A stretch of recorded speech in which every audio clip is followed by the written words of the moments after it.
नमस्कार किसान भाइयों, स्वागत है आपका एक बार फिर से हमारे YouTube चैनल ऑर्गेनिको पर। मैं हूं नीलेश पाटीदार और आज हम बात करने जा रहे हैं जैविक कार्बन के बारे में। ऑर्गेनिक कार्बन, जैविक कार्बन या कार्बनिक कार्बन सभी एक ही बातें हैं। कार्बन इतना महत्वपूर्ण क्यों है, किसान का कार्बन से क्या संबंध है, उसके बाद किसानी कार्बन चक्र क्या है, उसके बाद चिंता का विषय क्या है और उसके बाद चिंता का समाधान क्या है। और आज फाइनली हमने क्या सीखा, जैविक कार्बन, ऑर्गेनिक कार्बन, कार्बनिक कार्बन ये क्या है।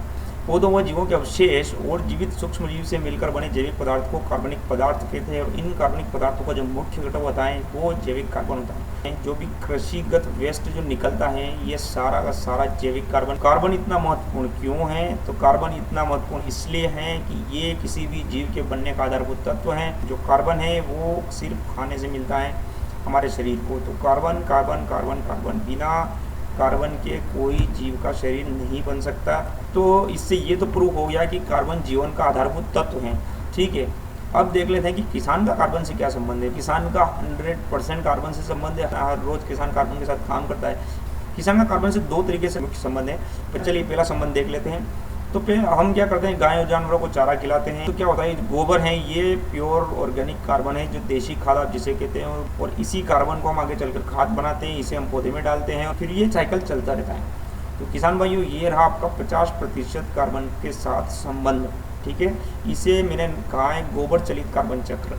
ठीक है, दूसरा आपका आता है कि आपने पौधा बोया, उसको खाद दी, उसको पानी दिया, वो बड़ा हुआ, उससे चारा निकला।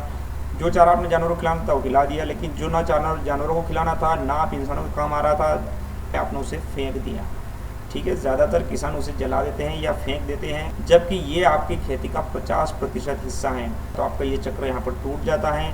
इसे कहते हैं कृषि अवशेषों चलित कार्बन चक्र। अगर आप इसे नहीं जलाते हैं और आप इसे सीधा खाद बना लेते हैं तो आपका किसानी कार्बन चक्र 100% पूरा हो जाता है। ये किसानी चक्र है क्या?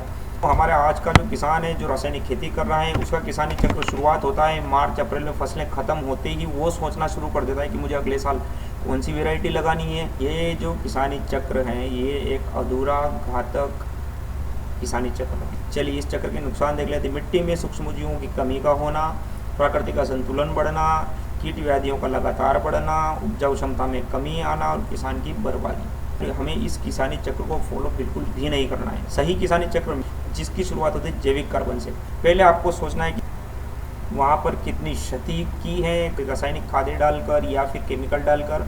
आपको उस क्षतिपूर्ति के बारे में पहले सोचना होगा। अगर आप अच्छे जैविक कार्बन की पूर्ति करते हो तो आप मिट्टी में सूक्ष्म जीवों को बढ़ाते हो, जिससे मिट्टी की उपजाऊ क्षमता बढ़ती है। उसके बाद आप बीजों की बुआई पर सोचिए।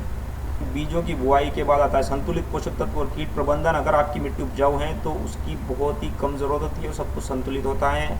उसके बाद फसल की अच्छी पैदावार आती है और किसान की खुशहाली आती है और फिर हम जैविक कार्बन बढ़ाते हैं। ये होता है एक सही किसानी चक्र। चलिए इसके फ़ायदे क्या क्या हैं देख लेते हैं। मिट्टी में सूक्ष्म जीवों की बढ़वार होती है तो प्राकृतिक संतुलन बढ़ता है, तो कीटवादियाँ इत्यादि प्राकृतिक रूप से नियंत्रित होती है और कम आती हैं। साथ ही उपजाऊ क्षमता में लगातार वृद्धि होती है और किसान की खुशहाली आती है। चलिए तो आप पूरे किसानी चक्र को और कार्बन चक्र को एक साथ मिलाकर अगर हम देखेंगे कि ये जो पेड़ पौधे हम मिट्टी में बोते हैं, ये मिट्टी से भोजन लेते हैं, सूरज से रोशनी लेते हैं और भोजन बनाते हैं। ये भोजन हम 3 रूपों में इस्तेमाल करते हैं। पहला मानव के रूप खाने के रूप में, दूसरा पशु के चारे और दाने के रूप में, और तीसरा जो एग्रीकल्चरल वेस्ट बच जाता है उसके रूप में। ठीक है, इन तीनों से हमें यहाँ से किचन वेस्ट निकलता है, यहाँ से गोबर निकलता है और यहाँ से आपका पौधे का भाग निकलता है। अगर हम इन तीनों को जैविक कार्बन में बदल देते हैं, मतलब देशी खाद में बदल देते हैं और इसे हम सूक्ष्म जीवों को देते हैं तो सूक्ष्म जीव बढ़वार करेंगे। जितने सूक्ष्म जीव बढ़ेंगे उतनी ही ज़्यादा ह्यूमस की मात्रा आपकी मिट्टी में बढ़ेगी। ह्यूमस होता है स्थायी कार्बन। ये स्थायी कार्बन जितना ज़्यादा मिट्टी में होगा उतनी ज़्यादा आपकी मिट्टी उपजाऊ होगी और जितनी मिट्टी उपजाऊ होगी उतनी ज़्यादा पैदावार मिलेगी। ये होता है एक संपूर्ण कार्बन चक्र। जैविक कार्बन के महत्व पर, जिसमें मिट्टी के कार्बनिक पदार्थ के कार्य। सबसे पहले जैविक महत्व को देख लेते हैं। ये ऊर्जा का स्रोत है, चाहे वो सूक्ष्म जीवों के लिए हो या पौधों के लिए हो। उसके बाद आता है पोषक तत्वों का भंडार। अगर आपकी मिट्टी में जैविक कार्बन ज़्यादा है तो जैविक अम्ल ज़्यादा बनेगा। जैविक अम्ल ज़्यादा बनेगा तो मिट्टी में जो पोषक तत्व स्थायी रूप से बंधे हुए हैं उनको अस्थायी करके मिट्टी के घोल में लाने का काम ये जैविक अम्ल करेगा। और जैविक अम्ल के लिए जैविक कार्बन का होना जरूरी है। वो मृदा और पादप प्रणाली के बीच संचालन, मतलब मिट्टी और पादप जो पौधे होते हैं उनकी जड़ों के बीच संचालन, मतलब वही कि पोषक तत्वों का आदान प्रदान करवाना। वहीं पर इसका शारीरिक महत्व देखेंगे तो संरचना में स्थिरता लाता है, मतलब उसकी जल धारण क्षमता में सुधार होगा, उसमें तापीय संतुलन आएगा, 25 से 30 डिग्री के बीच आपका तापमान मेंटेन हो पाएगा। वहीं रासायनिक महत्व देखें, घनायन विनिमय क्षमता बढ़ जाती है। वहीं पर मिट्टी का पीएच में सुधार आ जाता है। मिट्टी का पीएच अगर ज़्यादा है, क्षारीय है, कम है, मतलब अम्लीय है, तो वो न्यूट्रल होने लग जाता है और भूमि में खनिजों की उपलब्धता बढ़ने लग जाती है। तो जो जैविक पदार्थ होते हैं वो सूक्ष्म जीवों के साथ मिलकर जैविक अम्ल बनाते हैं। ये जैविक अम्ल मिट्टी के घोल में घुल जाता है। विषाक्त धातुओं का विसरण जैसे एल्यूमिनियम, यही जैविक अम्ल अघुलनशील खनिजों का घोल बनाना, जैसे कि पोटाश और फास्फोरस मिट्टी में डालते ही फिक्स होना शुरू हो जाते हैं, पौधे को नहीं मिल पाते हैं। इन सबको अगर मिट्टी में लाना है, वापस पौधों के लेने लायक बनाना है, तो मिट्टी को जैविक कार्बन युक्त बनाना होगा। 1 एकड़ स्वस्थ भूमि में 1% जैविक कार्बन जोड़ने पर जल धारण क्षमता 1,15,000 लीटर तक बढ़ जाती है। चलिए, जैविक कार्बन का दूसरा महत्व यहाँ पर ये है कि अगर ये जो पौधा है, आप इस पौधे को पूरा बाहर निकाल देते हो, ठीक है, मिट्टी में एसिडिफिकेशन होने लग जाएगा।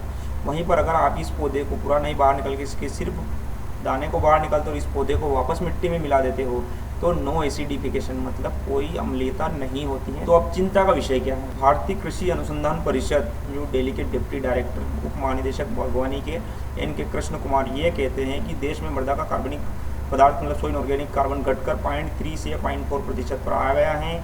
यह स्वीकार्य सीमा के नीचे है और चिंता का कारण है। ठीक है किसान भाइयों, उन्होंने कहा कि 1 से 1.5% सॉइल ऑर्गेनिक कार्बन होना चाहिए। ठीक है, और लास्ट में उन्होंने कहा कि कीटनाशकों और उर्वरकों पर निर्भरता को कम करने की आवश्यकता है। सिंथेटिक उर्वरकों के बजाय जैविक कार्बनिक खादों को बढ़ावा देना होगा। चलिए तो देखते हैं रसायन आधारित एक अपंग कृषि तंत्र। जैसे ही हरित क्रांति आई, हम लोगों ने रसायन पर ज़्यादा ध्यान देना शुरू किया। ज़रूरत थी तो हमने ध्यान दिया, लेकिन अब वो ज़रूरत नहीं रही है। इसलिए हमें इसे समझना होगा कि किस तरीके से इस सिस्टम से हमें नुकसान हो रहा है। मिट्टी पर पेड़ पौधे लगाए, इन मिट्टी से पेड़ पौधों ने भोजन बनाया, उस भोजन को खाया, किचन वेस्ट निकला, ऑर्गेनिक कार्बन हमने उसे कचरे में फेंक दिया। हमने पशुओं को चारा और दाना खिलाया, उससे गोबर निकला, गोबर से हमने उपले बना लिए और जलाने के लिए यूज़ कर लिए। उसके बाद जो ऑर्गेनिक वेस्ट निकला उसे किसान ने जला दिया। तो ये चक्र आया, कार्बनिक कार्बन बना, लेकिन वो जैविक कार्बन यहाँ पर आकर ख़त्म हो गया बिल्कुल। और हमने क्या किया कि पोषक तत्वों की पूर्ति करने के लिए रासायनिक खाद देना शुरू कर दिए।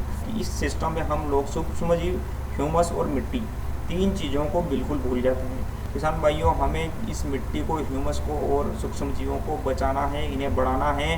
तो आपको इस रासायनिक खादों को कम करना होगा और हमें इस तीनों प्रकार के जैविक कार्बन को बचाकर हमें इसे भी सूक्ष्म जीवों को खिलाना होगा। एमपी का अगर देखें तो ओवरऑल 1088 के पीछे 3 0 लगा लो, इतना मीट्रिक टन पोषक तत्वों की मिट्टी में हर साल हम कमी करते जा रहे हैं। आयरन का जो कंटेंट हुआ करता था 1953 में, वो एक बाउल में जितना आयरन हमको मिलता था, लोहा हमको मिलता था, 1997 तक आते आते लगभग 43 बाउल पालक के खाने पड़ेंगे, तब कहीं जाके हमको 1 बाउल के बराबर मिलेगा, 1 कटोरे के बराबर।